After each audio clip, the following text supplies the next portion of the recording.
ଜଗନ୍ନାଥ ସାଙ୍ଗମାନେ ଗୋଟେ ବ୍ଲଗ୍ରେ ଆପଣଙ୍କୁ ସ୍ୱାଗତ। ବର୍ତ୍ତମାନ ପଣ୍ଡାପଡ଼ା ଯାତ୍ରା ପଡ଼ିଆ ଯାଉଛି ମେଢ଼ ଦେଖିବାକୁ। କାଳୀ ପଡ଼ିଆ ମା କାଳୀଙ୍କର ଦେଖିବା। ସେଠି ବି ଅପରା ପଡ଼ିଛି ଦୁଇ ପାର୍ଟି। ଏବେ ବର୍ତ୍ତମାନ ଗୋଟେ ସ୍ୱର୍ଣ୍ଣମହଲ ଯାତ୍ରା ପଡ଼ିଛି। ଆଉ ଏବେ ପଣ୍ଡାପଡ଼ା ଯାଉଛୁ ଦେଖୁଛନ୍ତି ତ।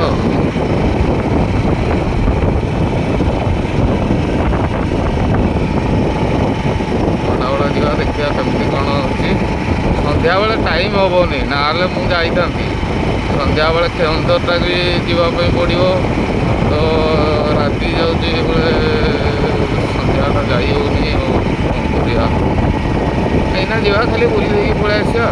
ପଣ୍ଡାପଡ଼ାରେ ବି ଭଲ ହୁଏ। ଫାଷ୍ଟ କାଳୀପୂଜା ଆମର କେଉଁଝର ଟାଉନ୍ ଉପରେ, ସେକେଣ୍ଡ ପଣ୍ଡାପଡ଼ା, 3 ନମ୍ବର କେଉଁଠି କେଜାଣି। ଏଇଟା ନୁଦ୍ରପଡ଼ା ଗାଁ। ଆପଣ ଯଦି ଏଇପଟେ ଆସିଥିବେ କମେଣ୍ଟ କରିକି ନିଶ୍ଚିତ କହିବେ। କିଛି ନାହିଁ, ମୁଁ ସବୁଆଡ଼େ ବୁଲୁଛି, ଆପଣଙ୍କୁ ଭଲ ଭଲ ଜାଗା ବୁଲେଇବି, କିନ୍ତୁ ମୋତେ ଲାଇକ୍ କମେଣ୍ଟ ସେୟାର ଫଲୋ ସବୁ କରନ୍ତୁ। ଆପଣଙ୍କର ଟିକେ ସପୋର୍ଟ ଦରକାର ଭାଇମାନେ, ଭାଇ ଓ ଭଉଣୀମାନେ।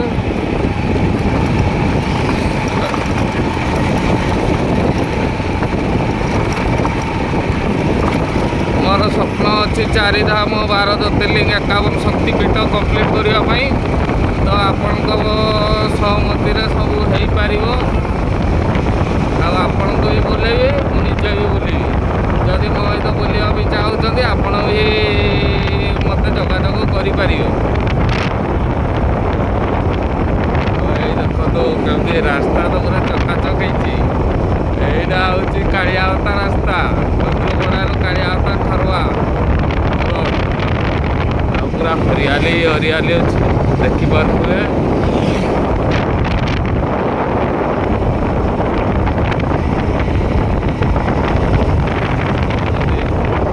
କେଉଁଝର ସବୁଠୁ ସୁନ୍ଦର କେଉଁଝର ଖାଲିଟା କୁହାଯାଏ କି ଜାଗା ମସ୍ତ ବୋଲି ନା। ଆପଣ ଯେ କେଉଁଝର ବାହାରୁ ବି ଯିଏ ଦେଖୁଛନ୍ତି ନିଶ୍ଚିତ ଆସିବେ ଭାଇ।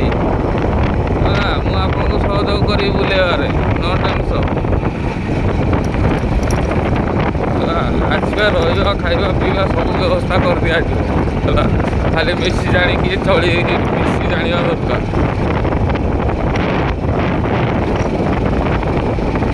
ଆସିଗଲା ଆମର ନୁଦ୍ରପଡ଼ା ଛକ, ଯେଉଁଠି ତାରିଣୀ ମନ୍ଦିର ଗୋଟେ ଅଛି। ତାରିଣୀ ମନ୍ଦିର ଅଛି, ଜୟ ମା ତାରିଣୀ। ଏଠି ରବିବାର ହାଟ ହୁଏ, ମାନେ ଆଜି ହାଟ ହବ।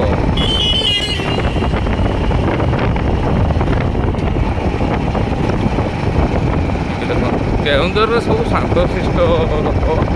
ଏଠି ଯିଏ ବି ବୁଲିବା ପାଇଁ ଆସିବ ଆପଣ ମନ୍ଦିର